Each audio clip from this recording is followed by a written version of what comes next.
Philly Sports Talk with Cash and Chris is back. We had a little bit of time off. I think we had some swelling in the knee, and I don't think they could really find out what the problem was. But we're back for now. Since we've been on last, the Eagles managed to beat the Ravens in Baltimore. They also managed to beat the Carolina Panthers at home on Sunday, and they've won 9 straight, but everything apparently is falling apart internally. So this sounds about right. Yeah. 76ers have won a few games. Joel Embiid played over the weekend. So I don't know if things are turning around for them or not. We'll talk about it. The Phillies managed to sign a closer who, of course, is injury prone or coming off an injury. So all of that, Flyers winning 2-0 in Columbus. A fun top 10 tonight. I think Bobby will enjoy the top 10. Hopefully you guys do. A little bit of pop culture, and who knows what we'll get into when it comes to food. Back after this, Philly Sports Talk with Cash and Chris.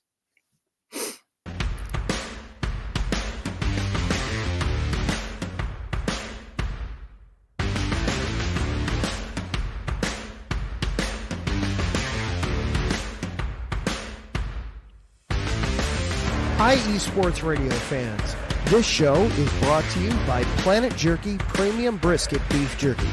Planet Jerky is the official jerky of the 2022 California League champion Lake Elsinore Storm, single A affiliate of the San Diego Padres. This all brisket jerky has gluten-free options, contains no MSG, no sodium nitrate, is low in sugar, and high in protein. Go to their website at planetjerky.net and follow them on Instagram at Planet Jerky. Planet Jerky, the jerky that's on a whole other planet.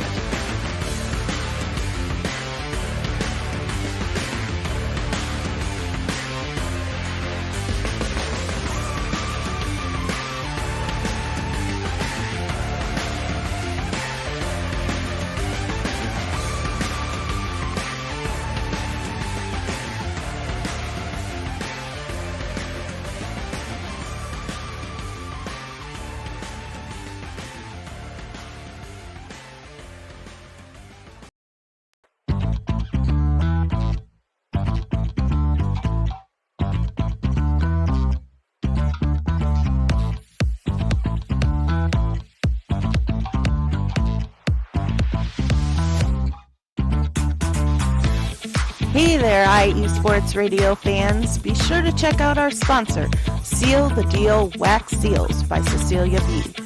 You just finished your very own wedding or baby shower invitations and you're looking for that extra special touch? Maybe you just wrote a letter to a relative or a friend and you want to add to their smile when they receive it.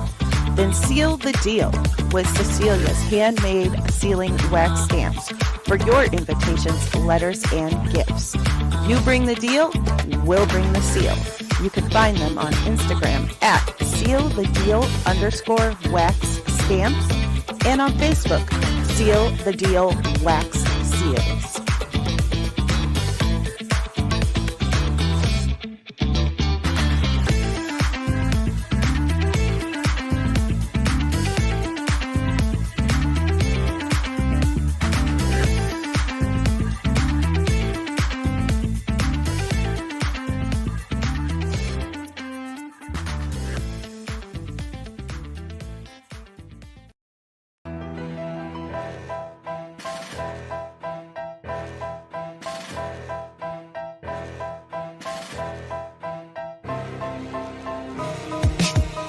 For the last 10 years, IE Sports Radio has been bringing you amazing content ranging from interviewing legendary athletes, coaches, and other authorized media personnel to building tailor-made shows dedicated to all major sports cities around the country.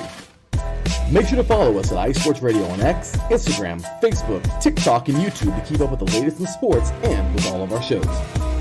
Also, make sure to check out our daily updated website at iesportsradio.com. At iesportsradio.com, you can see our daily show schedule and check out all of our show pages with personal bios to learn a little bit more about each of our awesome hosts. In addition to our show pages, you can catch the IE Sports Radio blog, Hall of Fame, Fans of the Month page, and our merchandise shop including t-shirts, tank tops, caps, long sleeves, hoodies, and more. For now over a decade here at IE Sports Radio, we've continued to be by the fans, for the fans, and we thank you all for your support and for making IE Sports Radio your direct feed for all that is sports.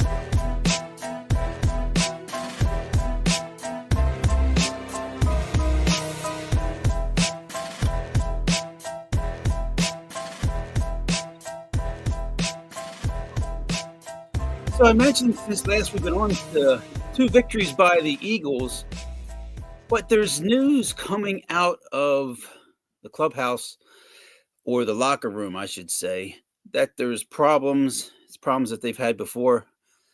Bobby, I know we didn't talk about them beating Baltimore. They played a lackluster game, but did beat the Panthers. But when you're on a handful of teams that can win the Super Bowl, yeah.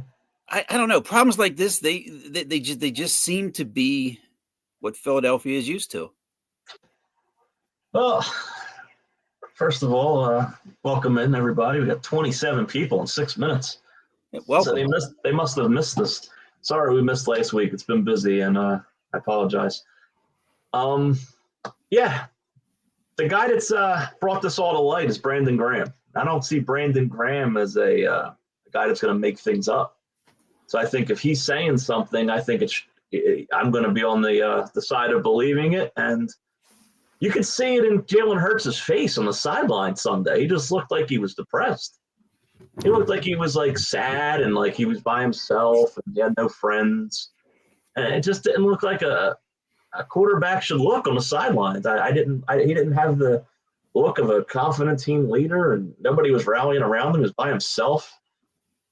But I didn't like it. And I do commend him in one way, though. I feel that he realizes that the passing game's not working, and he's doing what he does best, and he's running the ball. That 40-yard run was a huge play, and I've always said that that's what he needs to do to make this team win. And it kind of reminds me of the year they went to the Super Bowl against Kansas City when he ran the ball, and when they needed a play, he made the play with his legs. I think that's how they're going to have to win going forward. Is the issue one that we as fans sometimes blow out of proportion, or is it that we've seen this too much where, look, you go back and you look at replays, you look at film, and there's guys wide open that he's not hitting. Right. I don't think we're blowing it out of proportion at all. I think we're pretty smart fans in Philadelphia, and we see things. And like you said, he missed. Brown had a 70-yard touchdown. I think that's where it all started. I mean, I think he probably said something to him right after that. He was wide open. He threw a check down pass to Jahan Dotson for like 5 yards. And that's where it began. I mean, you can't miss a guy like that. And he's never been – I think Jalen Hurts has always been like a 1 or 2 read quarterback. He's not a guy that's going to scan the field and make his progressions and let his receivers get open. He's a kind of guy that's just going to go to his first look, and he's going to stare down a receiver, and that doesn't work unless you have top-notch receivers like the Eagles do in A.J. Brown and Devontae Smith. The point you brought up about him being able to run, yeah, it's that whole catch-22, because it's a good thing that, okay, if the passing game isn't working or he's not going through a progression of reads or something like that, he can make a play with his legs.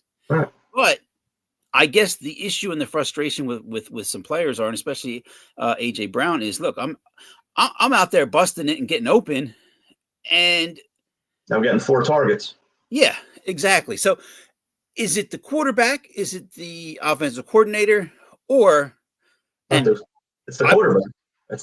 It's not the offensive coordinator, because he was the one who got him wide open for that supposed to be touchdown. And I was even going further to say, is it head coach Nick Sirianni? Because I will say this, and we can probably get into it. I mean, I blame him completely for that game on Sunday. I mean, obviously the Panthers have been playing better. Yeah. They are an inferior team. You're at home, okay? I don't know where do you come down on this? Okay, trap game, play down. Exactly. It's not just a trap. It's a look ahead game. I mean, you're in between two good teams, and you're in between the Steelers and the Ravens, and it comes down to you don't want to show your whole playbook. You don't feel you need to against a team like that. You could probably bring your B game and beat the Panthers, and they barely did.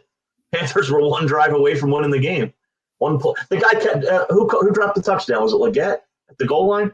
He catches that ball, they lose. Oh yeah. He's wide open. Yeah, I mean that just barely hit the ground. Yeah, that just barely hit the ground. And the other issue is, which I guess they can't do anything about. They don't have a field goal kicker anymore. No, they're just where Baltimore is. 2 veteran kickers that can't kick the ball anymore. Justin Tucker and Jake Elliott have totally lost it. What do you do going forward? You can't kick a 40-yard field goal. Bobby, what does Elliott do all week? Misses field goals in practice. Well, and look, like I said, we didn't get to break down that Baltimore game where they spotted Baltimore 9 at home and were able to win that game. That was impressive. Yeah. And that puts you in the mindset of, okay, is this a team that we're going to see in the NFC Championship game, possibly in the Super Bowl? And possibly. There's no way you would say no. Right. But I get everything that's been said, but like I said, and I think I posted it yesterday or the day before. The psychologist in me wants to come forward and say, look, if you're the dominant team, you're at home, go out there and pound the Panthers and state your dominance and say, look, the Lions might have one more win than us, but we're the team to beat. After watching that game. Well, that's what I was just going to say about the Lions. I mean, I think the Eagles are built to play in the cold. They can run the ball. They have offensive linemen that can pound you and wear you down as the game goes on. They have a great running back. They have a passing game that I guess it's probably, when it comes to the playoffs, going to have to win for you, because I expect teams to load the box and try to take Saquon out of the game. But the problem – they're going to need Dallas Goedert back. I think if you do that and you try to take Saquon out of the game, he's going to break one, because once he gets past that first wave, which he can definitely do, he's going to take it to the house. And, I mean, it's going to be tough to beat the Eagles. It really is. And I hope we're heading for a Lions-Eagles championship game. I just hope it's not in Detroit. Yeah, and I don't care if it's an Eagles Falcons NFC Championship game, as long as the Eagles are in it. Yeah, I agree with you. I think for sure it's. I think. For and sure guess what? That team's not unbeatable. The Bears had them beat on Thanksgiving. They did. The Texans had them beat on Sunday night. The Packers played them really good the other night. I mean, it's a beatable team. It's not like they're going out and dominating anybody. They did earlier. They haven't done so in quite a few weeks, and they still have a few tough games on the schedule. I believe they have Minnesota, which could be tough. I don't know if they play Green Bay again or not. I'm not sure. I'm not up on the Lions' schedule. There's only 4 games left, so I mean, It's getting down to the end now. And I'd like to see them play in the cold too. I want to see how they perform out in the out of the I almost said the Silver Dome, out of Ford Field. Yeah, because they've played, and even when they've played on the road this year, they've been able to play in a bunch of domes to where they really haven't played outside, haven't played in much of the elements. Now, it's the elements are the fact that it's cold, and I guess that can affect. I mean, you're not getting that. You might get some wind, but you're not getting that cold, that snow, and that rain. But you look forward to Sunday. Battle of Pennsylvania, huh? Yeah, and it's another game that worries me. You know why? Because Pittsburgh's physical, and they play a real physical defense. They got Highsmith coming back. They got T.J. Watt. These guys like to hit. Every time Saquon goes to the ground, I know you worry. I know I worry. Oh, my goodness. I just – every time I see him start to limp, I feel that he's going to come limping off. It scares me. He's going to set his personal record for carries this year. And that's another worry going into the playoffs. I mean, is he going to have 350 carries going into the playoffs? Is he going to be worn out by then? I hope not. Well, and it's like I said, I think they're going to miss Dallas Goedert. I don't know what his status will be for the playoffs. I think he's done. Yeah, I think so. Oh boy, we got Grant Calcaterra though. Yeah. Oh well. Got the great Grant Calcaterra, his first career touchdown this past Sunday. Yeah, against that great Panthers defense that was. And there's Ralph tuning in. Good evening, my Turnpike buddies. Philly-Pittsburgh Sunday made the better team win. Yeah, good luck to you. It seems like every time the Eagles are good, the Steelers are good. Doesn't it seem that way? Yeah, it does. But yet we've never played each other in the Super Bowl. Now, see, that's what I was going to say. I wonder what the odds are right now on that. They're probably not that long of odds. Yeah, because I mentioned a handful of teams, and as we assess the NFL, I mean, you still throw Green Bay in there as a possible team to be in the Super Bowl. Absolutely, they have a chance. I mean, it's only going to take 2 wins to get to the championship game, and I mean, Green Bay can score, and their defense is pretty good. They got a good, really good secondary. So I mean, Jair Alexander, they can play. The Eagles caught them at the right time, the first game of the year. Yeah, I mean, that was a good time to play the Packers when they weren't clicking. Good evening, Larry joins us. Says lots of listeners tonight. I would love a Steelers-Eagles Super Bowl. So would we. 157 viewers. Wow, in 16 minutes. That's an interesting point that Ralph brings up. I was trying to go through in my mind the last time Pittsburgh won in Philadelphia. I mean, there's been some blowouts in recent years. Yeah, the Eagles they do tend to play them good at home. I don't know. Have they ever? I know the Eagles never lost to the Jets before last season. Yeah, that's a good question. So somebody will find it for us.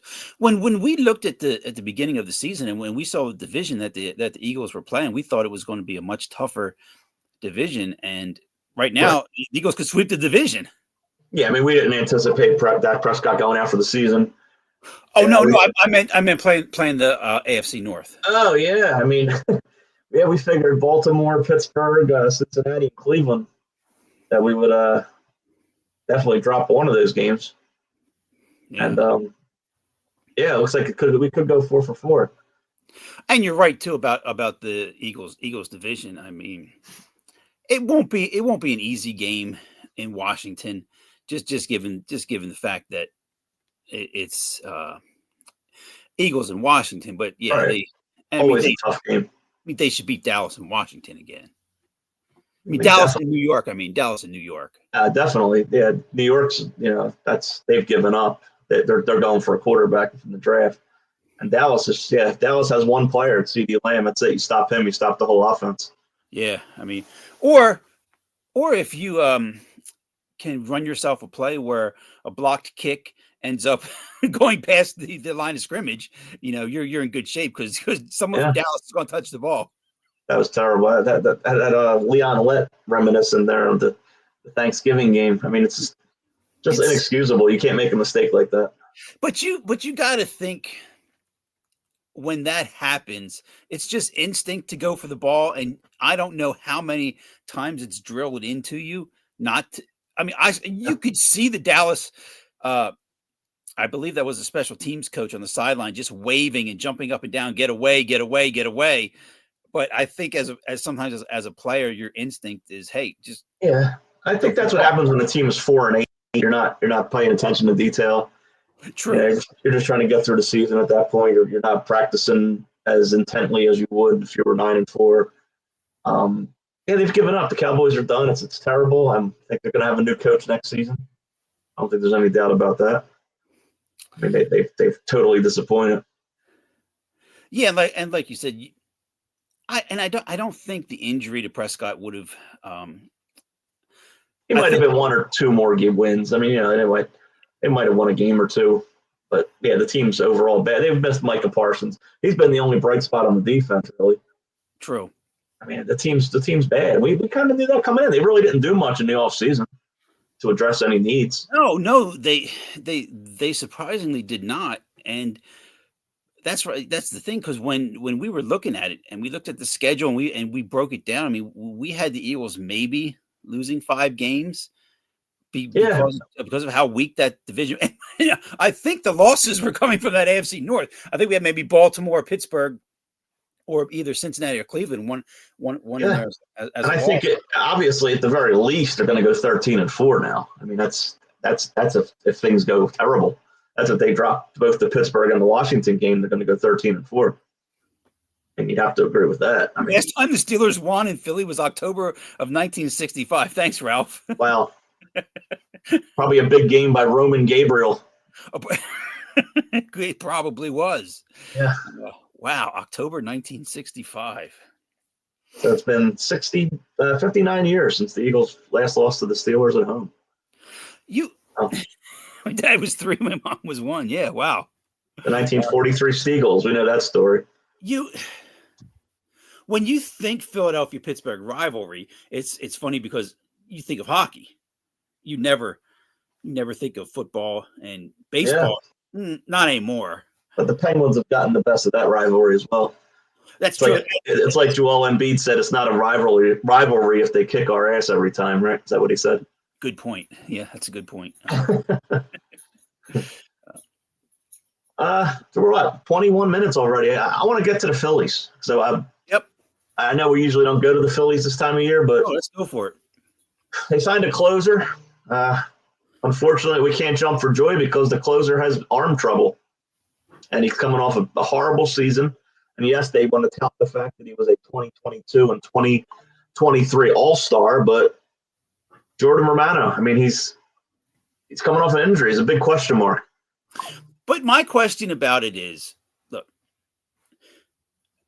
everything you said is right. You just shake your head. If he comes to Philadelphia, we know what's going to happen. I mean, if he ends up in Atlanta, I mean, it would be different if he ended up in Atlanta. Okay, we've seen those things happen, but what do they do with Hoffman? And I guess Estevez is gone, which I don't care if he goes. I don't care about him. They could sign Hoffman. I mean, it's not over. I mean, they could bring him back. I don't think Estevez has any shot at coming back. But, Hoffman could. You think he has the stamina to be a starter? I don't know. No, I don't. But I think there's a lot of talk that that's what he wants to do. And some teams might give him the chance. Yeah, good. Let somebody else give him the chance. Well, preferably American League. Yeah, and that's my question. What does the rotation look like? Because somebody's got to be there with the understanding you're just holding down a spot till Painter's ready. Yeah, I mean, it could be a guy they sign, last minute, like a journeyman that's going to come in and get 10 starts. And you got to hope. Alek Manoah. Yeah, something like that. I mean, but then you got to hope that Painter doesn't get hurt in the minor leagues. I mean, you got to hope he goes out and is able to throw and stay healthy and, his rehab starts. Right. The other thing that came out today was Alec Bohm. I don't know if Rob Thompson flat out lied on MLB Network, but he said they have not been shopping him, and he's not going to be traded. He says people have made offers and they've listened, but they're not shopping him. Well, you can't trade the guy who you're going to put all the blame on when the team falls apart. I mean, you need a guy like that. He's important. Yeah, Ralph just asked the exact question. From what our manager had just said about 30 minutes ago, no, they're not looking to trade him. I guess we have to take him at his word. He said, no, they're not looking to trade Alec Bohm. And I think if the White Sox come and say, we want Bohm and a prospect for Garrett Crochet, I think we have to make the move. Yeah, I would agree. But the problem is that the White Sox have insisted that we either give Adam Miller or Andrew Painter. That's not going to happen. No, and the way the White Sox have been going, why would they want anybody good? Because eventually they're not. When it comes time to pay them, they're not going to pay them anyway. Right? Yeah. Why would they want Bohm? You have to understand that they probably are asking for Miller or Painter. The only package I saw that I don't know if we really offered it was Crawford, Abel, Bohm, and was it Rojas? That I would probably do. Is Crochet that good? I mean, he's an all-star on a bad team. That's the problem. I don't know. He's a left-hander. I mean, I think you do need another left-hander to go with the rotation. Yeah, because I guess you would, because they're still probably going to have Ranger Suarez. Right. So I mean, they'll if they would get him, that'd be 3 left-handers. Well, who's the third? Suarez, Crochet, Sanchez. Oh, I forgot about him. Would you be okay trading Paul Skeens to the Phillies, Ralph? We'd give the Pirates Adam Miller and Painter for him. Yeah, and if they would like to have Nick Castellanos as well, they can. We'll pay his salary. They can take him, and if they would like a battery mate to go along, I don't mind seeing JT. Well, see Yeah. that's an interesting question, because when Andrew Painter eventually is, and hopefully he's healthy enough and he pitches this year, that's going to be a comparison. I mean, and I don't think he's coming in and doing what Paul Skeens did. I sure hope so.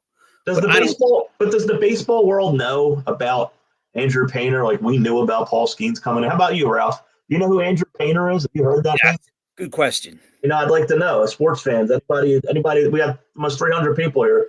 Anybody know who Andrew Painter is besides Philadelphia fans? Because, I don't know. Obviously, we live here, so we don't know what other people think. I don't know if he's that touted, prospect like we think he is. So, yeah, and it's a shame he got hurt when he did, but hopefully what's been done to repair his arm is going to last. I mean, yeah, exactly. We've seen a lot of pitchers go through this, but apparently his velocity is still the same. So hopefully it can. Yeah, that's a good thing. You don't want to see a situation where you look at still the most mind-boggling pitcher maybe of all time in my mind, Spencer Howard. I mean, the guy could throw upper 90s in the first inning, and the second inning he's in the low 90s. Yeah, I thought you were going to say Jacob deGrom. Well, no, that's a guy who could always throw hard, but always seems hurt. Right. Yeah. That's what I'm always, when you hear these guys throw 99, that always scares me. Your thoughts on Juan Soto? He's in the division, Right. Overpaid, obviously, but that was going to happen. Other than that, look. Everything you could say about Soto now, you could have said about the same thing about Bryce Harper when the Phillies signed him. Yeah, I was going to mention that. I mean, look at as the years go by, it just seems like we got Bryce Harper for cheaper and cheaper. And the thing is Juan Soto going to the Mets? Does that make the Mets a World Series team? I don't think so. Maybe. I think he's going to struggle. I just have that feeling in my head that every time a good player goes to the Mets, they're going to struggle. It's the way it seems to happen. Doesn't matter who you are. You're going to go to that team. You're going to go to that city. There's going to be too much going on around you, too much pressure. You're going to try too hard, and you're just not going to succeed at it. I won't predict like 230 for him because he's too good, but I think he'll hit like 275. His own base percentage will come down to probably like 360, which is still great. Here's the one thing I know: when they play the Phillies, you'll see the Juan Soto that's worth every penny. When they play the Phillies, that's probably what will happen. Yeah, there'll be the Sunday night games on ESPN. That's when you'll see. Things. The Phillies get embarrassed, but I don't know. It depends what the Mets are going to do with Pete Alonso. That's yet to be seen, where he's going to end up. Yeah, and you think about when they paid Lindor to come there. I mean, that was years ago, but this was his best season. Right. It took him years. Exactly. It took him 3 years to get acclimated. And I don't know what they're going to do with the pitching staff. I mean, and look, Juan Soto can do. I mean, okay, let's say Juan Soto's there and he lives up to every penny there. Okay, he don't pitch out of the bullpen, and that bullpen's terrible. And they lost starting pitcher and Philly killer Luis Severino. Yeah, they did. Who signed with the Oakland A's of all teams. Right. And not for cheap. Right. Like 3 years, $78 million. I mean, all of a sudden they're moving to Las Vegas so they can start spending some money. I guess they have to have some kind of product. I guess. I mean, hey, taking him away from the Mets, we sit here and we say things help the Phillies. I mean, also the Braves lost their top. How about that? I just read that Max Fried signs an 8-year, $126 million deal with the Yankees. The 126 or 226? No, I think it's 200. It's 200. Yeah, I was going to say 100 sounds low, but he's another guy who walks into the stadium and gets injured. I mean, true. That's crazy to give an 8-year deal to a guy like that just can't stay. He gets hurt every season, Max Fried. So, I mean, yeah, he's going from the Braves. That once again helps the Phillies, but does it help the Yankees? I think they were just upset that they lost Juan Soto, so they had to go out and make a signing to shut their fans up. Did you read the interesting? It was a little bit of a side story, and it didn't really come out. But Juan Soto was saying that at one point security had ushered his parents out of the stadium at a game. I guess I don't know what was going on. It just possible. It just didn't seem. I'm sure they were getting heckled. I don't know where this was, but yeah, I don't put it past any fan base, especially in New York. I'm sure it happened. And like you said, we could reach out to some Padres fans and see how they felt about having Juan Soto and what went on there. Yeah, I mean, you can reach out to Padres fans, Nationals fans, Yankees fans. He's a guy that's on his fourth team, and my guess is he's not going to finish his career with the Mets.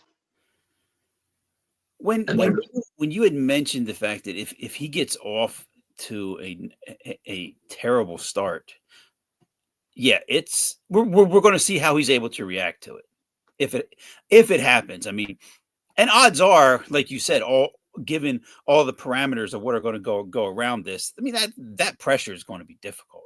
Yeah, and a guy like Pete Alonso is the perfect protection in a lineup for a guy like Juan Soto. I agree. So for them to not consider or not to bring back Alonso would be a mortal mistake by the Mets not to bring him back. And that's the prototypical protection guy. Now you get rid of him, who's going to hit behind Soto? Oh boy. I mean that's key. And I've heard rumors that Alonso is going to go to the Cardinals. That Arizona's interested. So I mean, if they let him go, that doesn't. What did you gain? You gained Juan Soto, but you lost Pete Alonso. But you would think the Mets would have a plan for that, Paul Goldschmidt or somebody. But I don't know. Yeah, I don't know. And when you mentioned the Cardinals, I mean the Phillies. I mean they're still rumored to be talking about Nolan Arenado, and it's like, no. I mean I think if what Rob Thompson said is true. Okay, so obviously Alec Boehm's going to be traded this week. Yeah, I mean, the glaring thing there is they haven't signed him, so he's not under any kind of contract. So how can we believe he's your third baseman going forward when you haven't given him the money and made the commitment? So unless that changes, I don't believe he's staying. And after what they did to him last year by not giving him a whole lot in arbitration, I mean, right. Trying to be cheap about it. It's interesting when you look at social media and everything from the standpoint of and everybody who knows us knows we're here because of baseball. We came together and everything because I love talking baseball. Right. And social media just hammering the Phillies for not doing anything. Yeah. I don't know what actually there is to do. I mean, other than okay, bullpen help always, starting pitching always, and they need to do something, and they need to figure out something in center field. Absolutely. Other than that, look. Yeah, there's not much you can do because you went out and you signed these guys to forever contracts and you're stuck with them. You have Schwarber, you have Castellanos, you have Turner, you have Harper, and I guess Bryson Stott. I mean, Schwarber, this is last year of his deal. JT, last year of his deal. I mean, after this next offseason, I think is the season we're going to start seeing some dramatic changes, obviously. Yeah, and I'm not what I'm a little bit surprised about, and maybe we'll see it before the season starts, is an extension for Schwarber because they love him. I mean, and hey, I mean, as long as he's getting on base and hitting home runs, and he's a DH, I have no problem with it. He obviously can't play the field. He can't be your left fielder. Oh no. You would be better catching balls in left field, I think, or you could bring back I'm blanking on his name, the pitcher who played left field that game against the White Sox. It's Velasquez. You could bring him back to play left field. You know what the worst part about that is? The Phillies lost that game. I mean, he made that great throw with White Sox. Was it the White Sox? Against the White Sox, yeah, from left field, and they had Michael Bourne. Michael Bourne pitching. Yeah, I remember that, and it just they ended up losing the game anyway. That was just typical of the Gabe Kapler era. I mean, nothing could go right. That's right. But go ahead. No, just say if we want to take a break, then we'll get the Sixers and we'll do the Flyers minute, and we'll have our top tens. And connect me with the fourth goal of the game to put the Flyers up 4-1. Exactly. We got. I got. Hopefully, you think this top 10 was. Well, it is Tuesday night, so the Flyers do have to go to overtime. Well, it's 4-1 in Columbus. If they go to overtime, well, they probably.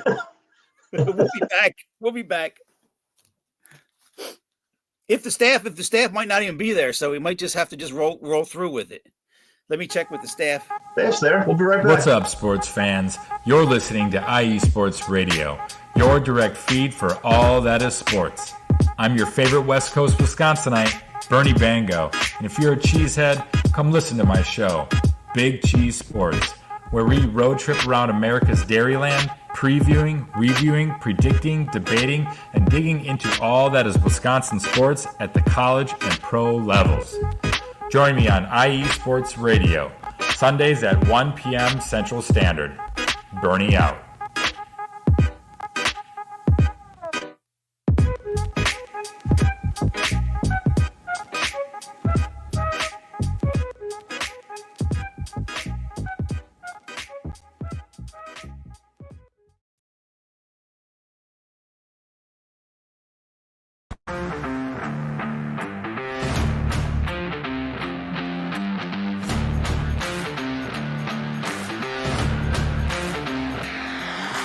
What's good, fight fans? It's your boy, Marcus Los Great, here to give you what you want, here to give you what you need. Yeah, man. Yeah. I'm coming to you live, straight from your mama's basement with a crispy white tea. We are coming to you live every Tuesday at 10 p.m. Eastern Standard Time. Powered by IE Sports Radio, your direct feed for all that is sports.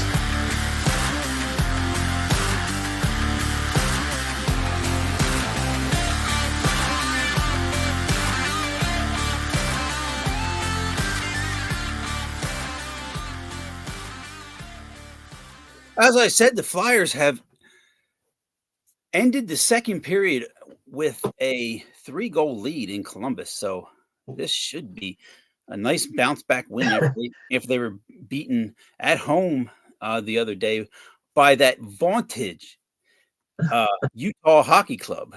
The old hockey club. I was going to say vintage, and I combined two words there. The vaunted team, the Utah Hockey Club. I think you could put together the Iowa Hockey Club, and you could probably beat the Flyers. Well, it's time for the Flyers minute. Boo! Hey, Urson's back. Boo! That's about all I have to say. The Flyers second. It looks like we've hit that part of the season where it happens every season with them.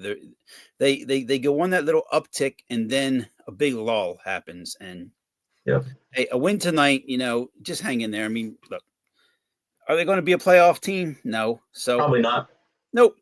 They're always just good enough not to get a top pick. Always. It always seems that way. They're in purgatory. They're in hockey purgatory.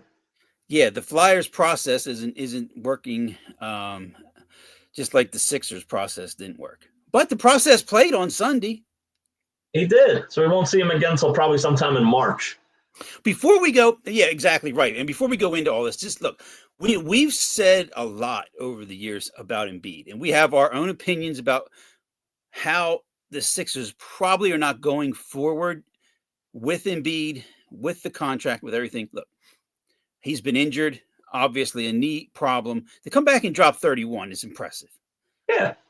We never had a problem with him on the court. Nope. It's the fact that he doesn't get on the court. I mean, we rarely have had problems, issues with his play. I mean, we might have said over the years he takes too many 3-pointers, and he doesn't get down, he doesn't go, post up enough. But that's the result of being 7 foot and 300 pounds and not being able to, have the stamina. But what did he play? 33 minutes? I think he was scoreless in the first quarter as well. Yeah, and he had like 17 in the second, couldn't miss. Yeah, I mean, well, we didn't see much of it because the Eagles were on. But Tyrese Maxey, how about Tyrese Maxey with the triple-double, 25, 11, and 14? I mean, that's crazy. I mean, that's what Embiid does. Him being back makes Tyrese Maxey that much better of a player. Yeah, and I think I was overly critical, which is something I never do. I'm never overly critical of anybody or any player, right? Where Maxey was struggling when he was the one who needed to carry the Sixers, and it was, I mean, with that supporting cast and with games where Paul George was in and out, I mean, Maxey's just not going to be able to do that, and he struggled. And when he was shooting 0 for 7 from 3-point line and things like that, the Sixers weren't going to win those games. But it was, look, you saw Paul George play, you saw Embiid play, and you saw Maxey play. They beat a Bulls team that's terrible by 8, but still, look, if those three are healthy, well, okay, they won't be. So right. I mean, right. That was the first time. We'll keep a track of how many games they play together, because there won't be many. I would see over under 10 times they play, all three play. Oh my goodness, 10. I mean, Maxey will be there, so it's basically will George and Embiid play together. Yeah, I mean, that's sad. That's sad to have to think that 10. I mean, or what? They're 20. What's their record? 6-15. They're 20-something, 21 games in, and they've played once. Yeah, so they're on pace for 4. Well, and I saw. I get it. I get the issue. It's a knee issue with Embiid. And did you see the picture of him walking into the stadium with the black HODL hoodie? I did not. It's on his Twitter. So it's the bookmark tweet on his Twitter, on his X. And if you look at his knee looks like it's destroyed. And I never noticed it before. There's a close up of his knee there. It's gone. His knee's done. I mean, it's all that weight on his legs, and he probably plays 2 more years tops. Well, it's a good thing. It's a good thing the Sixers didn't extend him and give him a long contract. Oh wait, yeah, exactly. Well, if he's hurt, he doesn't get that money, right? If he's out, if he can't play. Yeah, I don't know. That's a good question. We'll just pretend he can, and he'll sit on the bench. True. He'll play like 5 games a season. Keep our hopes up. I mean, it's bad. It's bad, and what they did was wrong, and it's gonna kill them for the next 5 years. I mean, they're stuck with them, and nobody's gonna take him off your hands. You're not gonna get anybody to take him. No, and it's not a center league anymore. And the Paul George contract is going to be the same way, because it's not like he's going to play more years and become a healthier Paul George. That's right. He's not James Harden. True. Yeah, I mean, no, he's not. No, and it's frustrating because we sit here on the 10th of December and there's zero interest in the Sixers. I mean, I'm wearing the hat just trying to convince myself to have some interest in the team. Right. I mean, I heard the latest is the tickets are $2. You can go to a Sixers game now for $2. You could. That are basically free tickets. All you have to do is pay for parking, and you get to watch an NBA basketball team play, whoever the Sixers are playing that night. And if you, if you spend some money on something, that was a joke, guys. Boom, boom, boom. And look, we have 500 people in here. Thank you, everyone who's joining us. It's amazing. You get them, and what you do is you get them $2 tickets, and you move down, right? Yeah. Check us out. We're on X. I'm at Bobby Cash 215. He's at Chris Amo 717. Everybody, shoot us a follow. There. It's on the screen now. That's our X handles. We appreciate it. Everybody, check out IE Sports Radio. We have tons of shows from almost every city in America.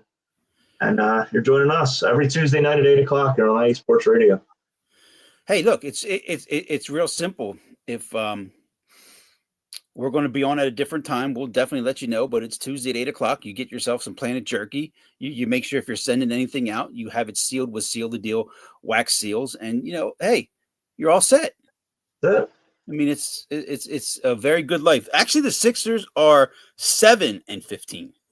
Okay, so 22 games in, so that makes the projection. It's about 3 or 4 they'll play together. Yeah, they're 7-15, but guess what? They're not out of it. They can make the playoffs, and they're only 2-3 games out now.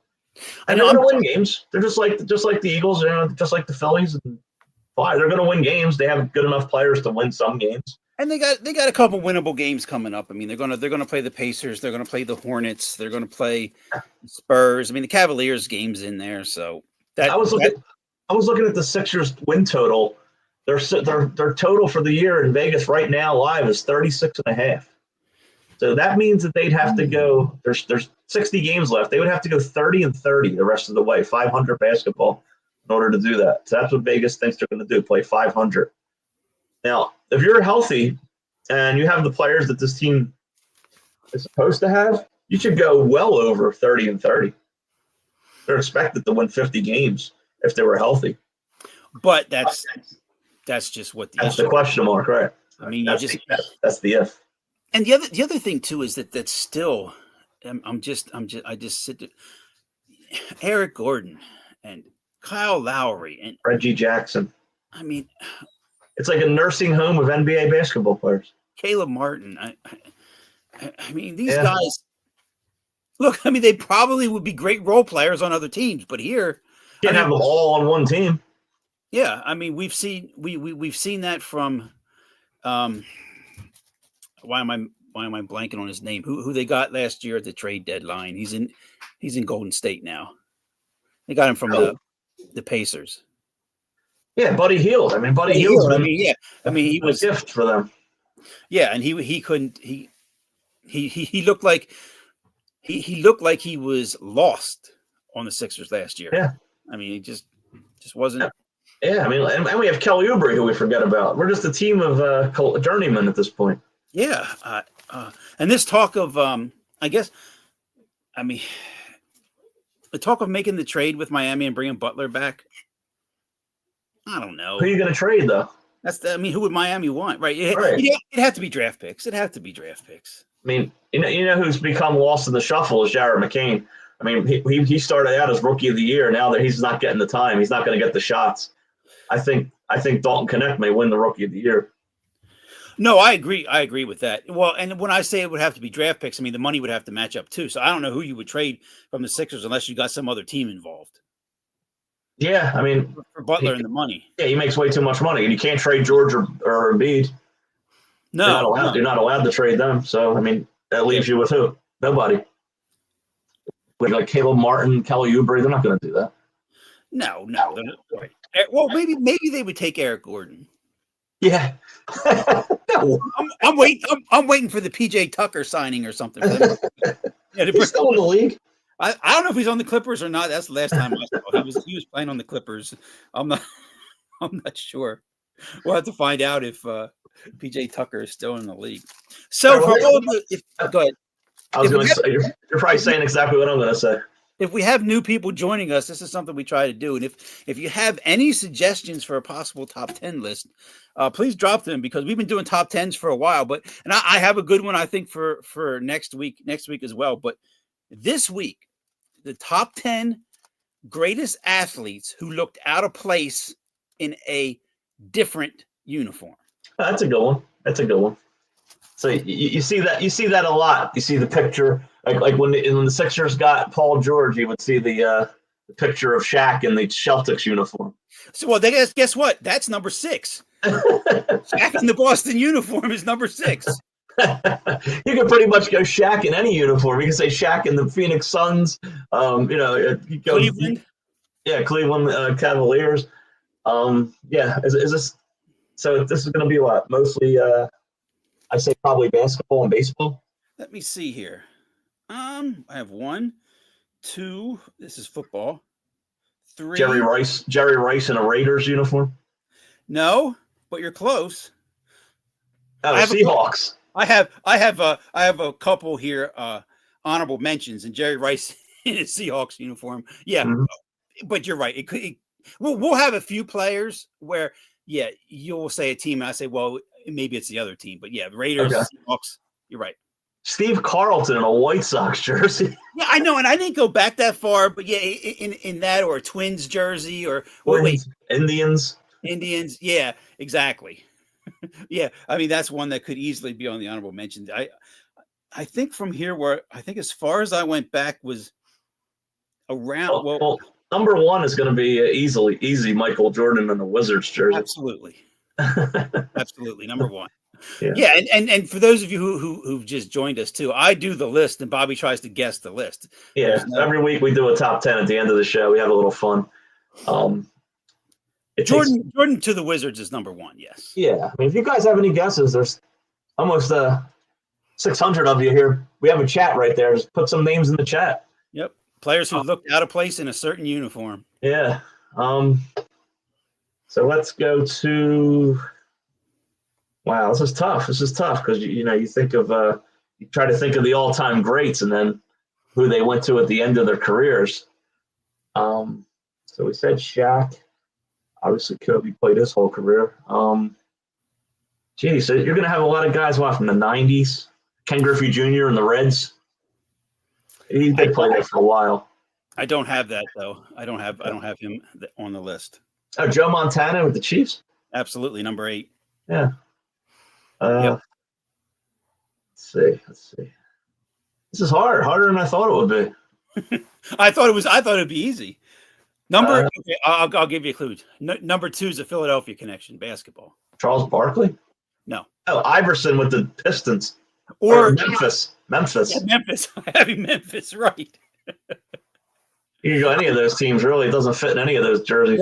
Denver as well. It just Right. Do you remember when the Sixers brought him back for that 10-day contract and it just I was so excited for that, and it just didn't work out. No, it didn't. Like, why not keep him? He's going to fill up your arena every game. I mean, I would have loved to see him play a couple more years with the Sixers. Me too. I mean, he's the top. He's going to be my favorite athlete for a long time. I mean, he's a guy that went out there and played no matter what. Allen Iverson. I mean, I know.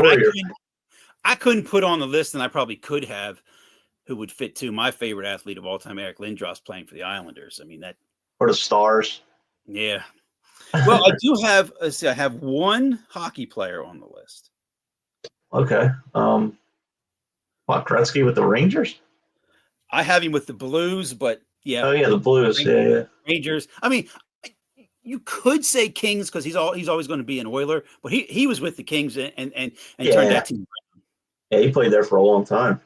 That was another one of those situations where Edmonton traded him, and it was like it was like, well, how could you do that? Sacrilege. How could you let that? Well, they won the championship the next year. So just like when Washington got rid of Harper. Right. I mean, winning a championship, quiets everything. I got a good one. I got one. You just said Harper. I thought of the Phillies.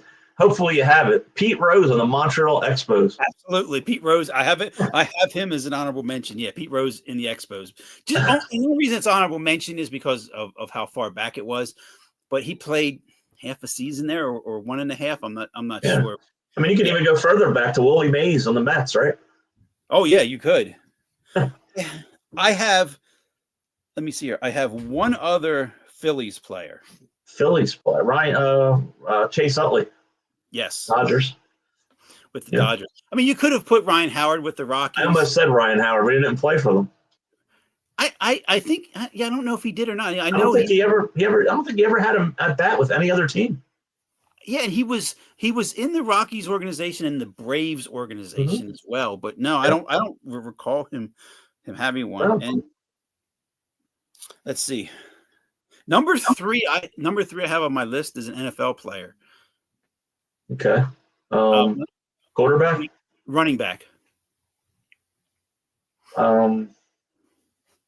See, well, Emmitt Smith on the Cardinals. Absolutely. You got it. Yep. Just it didn't really work out either, did it? He did go there and pad his stats. I mean, It's true. He did. I think he had a 1,000-yard rushing season there. I mean, he didn't play horrible. He was tough to tackle. He was a little guy, but he was solid, and he was he was tough. He may turn up next week on the list. Now I have the next one is a quarterback. Brett Favre on the Jets. Well, actually, I have him on the Vikings, but yeah, you could. Okay. Yeah, I mean, Aaron Rodgers on the Jets. Aaron Rodgers on. Yeah, and typically when I do this, and I'll break it next week. Try to do players who aren't currently playing, but boy, that just didn't work out for the Jets, did it? Nobody works out for the Jets. No, they don't.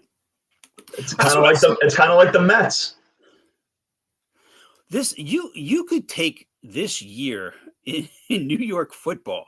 Wow, I mean, that's a Broadway tragedy right there. Speaking of New York football, Kurt Warner on the Giants. That is not on the list, but definitely could be. Definitely could be. And you know when you mention him, it's interesting because I don't know, I can't speak for everybody, but I don't think most people remember him taking the Cardinals to the Super Bowl. Oh, yeah, against the Steelers. They almost won. They beat the Eagles. They beat the Eagles in the championship game. That interception at right before halftime turned that game around. That long pick six, but no, they could have won it. I have that should have been the Steelers-Eagles Super Bowl. Actually, could have been. You're right. That was the best chance there could have been for Steelers Eagles. Yeah, you're right. You're right. Yeah. I have on here. I have one Eagle on the list. Okay. And Reggie White. No, because for how for us, him in the Packers uniform, but he played there for a while. Yeah. Eagles quarterback. Donovan McNabb on the Vikings and Redskins. Yeah, the Reds. I have Redskins, but it could have been. It could have been. How about Randall Cunningham on the Vikings? No, that's a very, very good one. That could easily be on the list. And let's see. Brian Westbrook on the 49ers. Yeah, true. Yeah. Yeah, I mean, see, and that's part of the reason why we do this, because the ones I miss, Bobby adds in and it adds to the discussion. Number 9 is another NFL quarterback. Okay. Current or retired? It worked out, but he still never. It still always looked. Tom Brady on the Bucs. Yeah, it worked out, but yeah, he's always going to be a Patriot. I only have one other honorable mention, and this one probably, just because I would say he was one of my favorite pitchers ever, but I also hated the guy, and that was Tom Glavine playing for the Mets. Yeah. Once he finally left. Greg Maddux, same with Greg Maddux. He went to the Dodgers at the end and the Cubs. Well, he went to the Padres as well and looked out of place there. Yeah. I mean, yeah. And then he went back to the Cubs. Yeah, you're right. And looked out of place. My favorite, and you could have a ton of baseball stats. And if I give anyone, even though this book is, oh my goodness, it might be 20 years old now. It's called Baseball Gold. And it had a list of just bizarre things that happened in baseball listed in this book. It might be my all-time favorite stat. I forget how many it was, but it was like easily over 200 starts that Tom Glavine had for the Braves. Mm-hmm. And in all those starts he had for the Braves, only once did they lose the game by 13 runs. His first start for the Mets, they lost by 13 runs. Wow.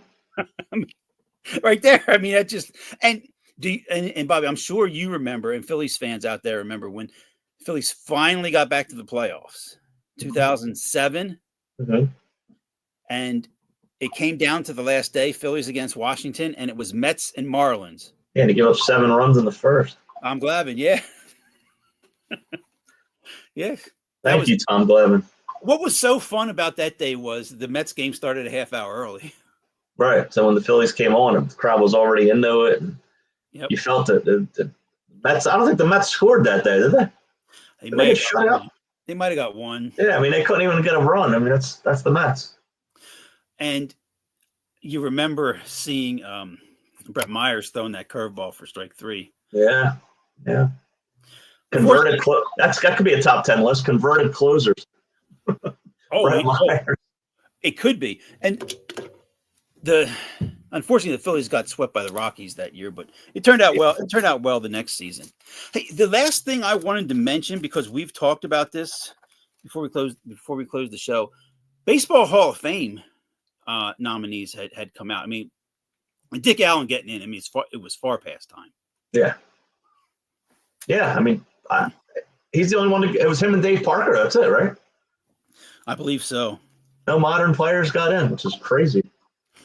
That it wasn't the most impressive list. I still think Jimmy Rollins. Yeah, arguably, and I still think Bobby Abreu's a Hall. I don't think. I agree. These are guys with like 2,500 hits. I don't even think it's arguably for Jimmy Rollins. He won a World Series. He won an MVP. He had like 500 stolen bases. He was a little guy. You know, he has the Phillies all-time record for hits. Yep. How's he not a Hall of Famer? Meanwhile, you got guys like Ozzie Smith, who he has better stats across the board. It doesn't make sense to me because it doesn't. He did flips when he came out in the field. I mean, make it make sense. The Wizard of Oz is in and Rollins isn't. Compare their stats. And maybe the issue is just who the voters are now, and it just, I don't know. But you're right, it doesn't. And yeah, you know, every time I sit here, we went through all the years with watching Bobby Abreu, and now you look back on it, just how good he was. He was. I mean, every team he was on was atrocious. Right. But as good as he was, and the sad part is that the thing you remember most. What's the one thing you remember the most about Bobby Abreu? It's not sad, but when he ran into the wall. Oh, I was just going to say him hitting winning the home run derby. Oh, yeah. It isn't. Yeah, it wasn't something that contributed to the Phillies. Right. It was just the way he was able to do. He was the first player who was able to just go to that home run derby and just look like it was automatic. He was just a machine. Yeah, I mean, and you've seen it from a few guys since, but I mean, he was really the first to do that, and it ruined his swing. Yeah, I mean, he wasn't that much of a home run hitter to begin with, but you're right. He 35 home runs one season. And I think he retired with around 330 or 350. Yeah, really. Like I said, it should be in the Hall of Fame. Bobby Abreu in an Angels uniform. Put that on the top 10. Or a Mets. Yeah. Mets or Yankees as well. Yeah, yeah. I remember getting back when I had DirecTV. I remember getting the MLB baseball package to watch Abreu play for the Angels.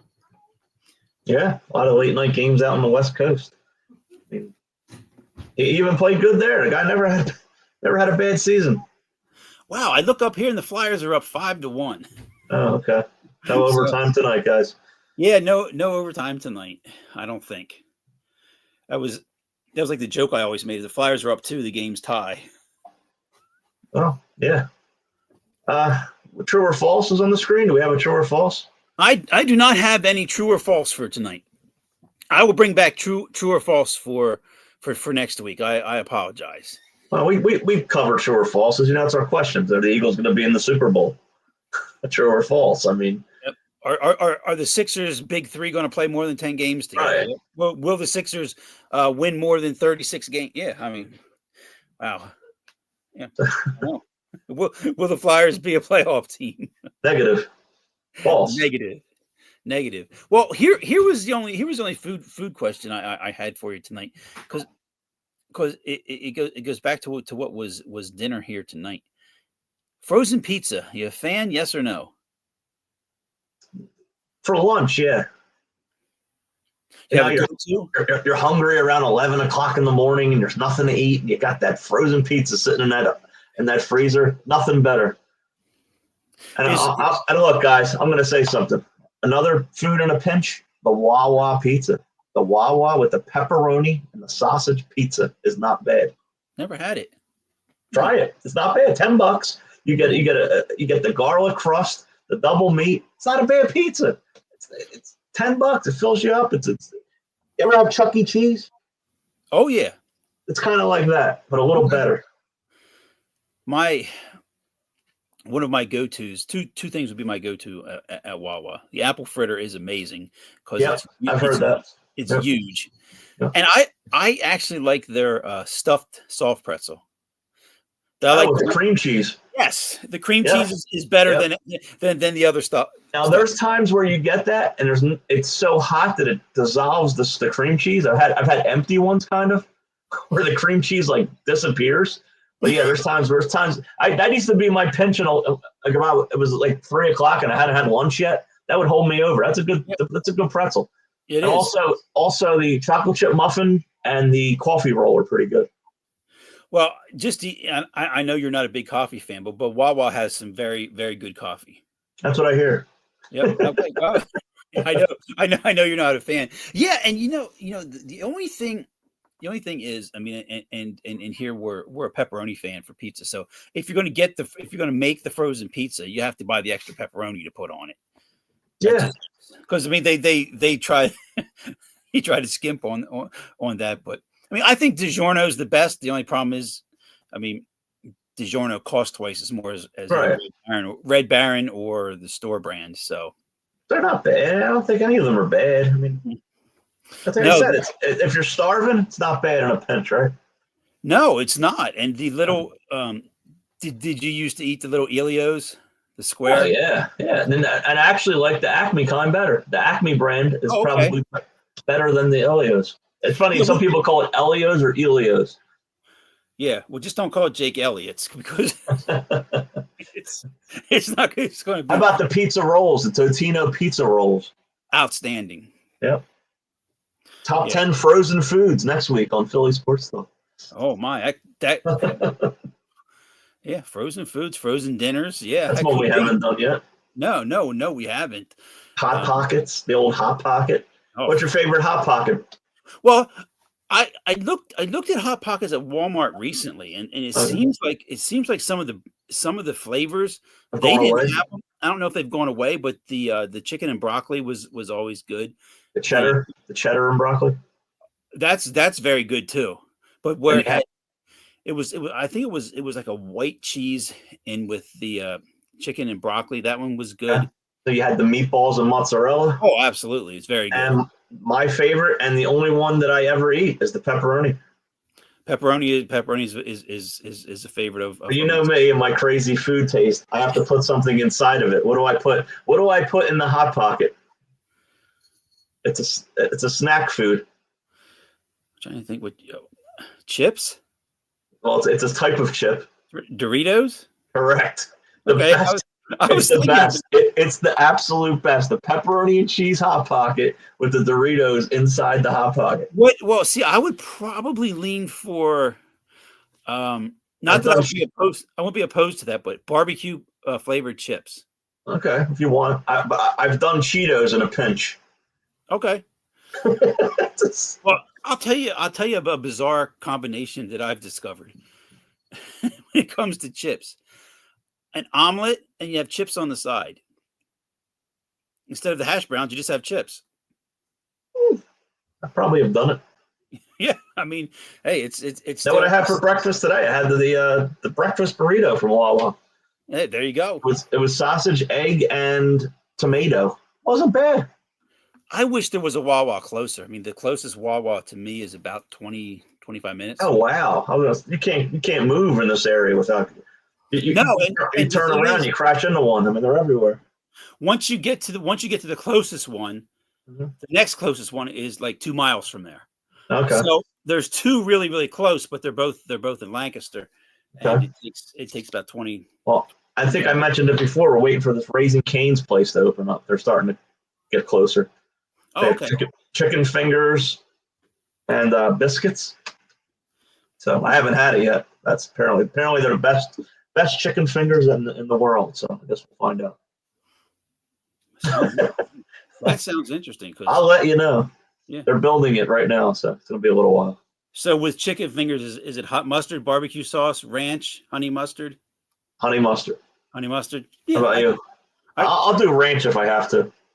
I can go with either, and if I'm feeling it, maybe Thousand Island. Okay. The old 'Cause Big Mac. The old Big Mac sauce. Yeah, exactly. If I'm gonna have a salad, it's gonna have to have Thousand Island dressing on it. Yeah. Okay. Without question. I mean, and that's a shout out to someone out there who's probably listening who will understand. She'll understand the Thousand Island dressing reference, but Thousand Island dressing for sure on a salad. How about Eagles predictions before we're done? Oh boy, Eagles Steelers. Here's the thing. I'll take the Eagles to win the game 24-23. Okay. You're way above where I am. I'm low scoring. I'm somewhere in the 16-13 range. And I think we lose the game because Jake Elliott can't make a kick and we have to make a change. Yeah, and I'm not saying that Jake Elliott is, I mean, obviously with that score he makes a field goal, but a short one. Maybe not.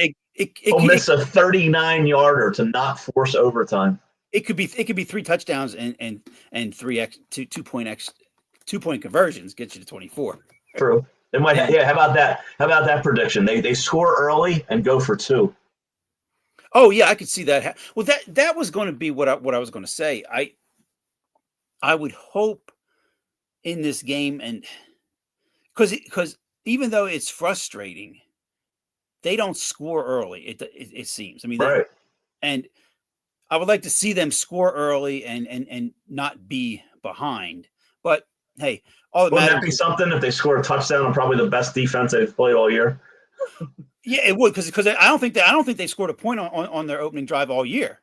They haven't. So why not the first play of the game to shut everybody up, isolate AJ Brown, and just send him on a straight fly pattern and throw it as far as you can?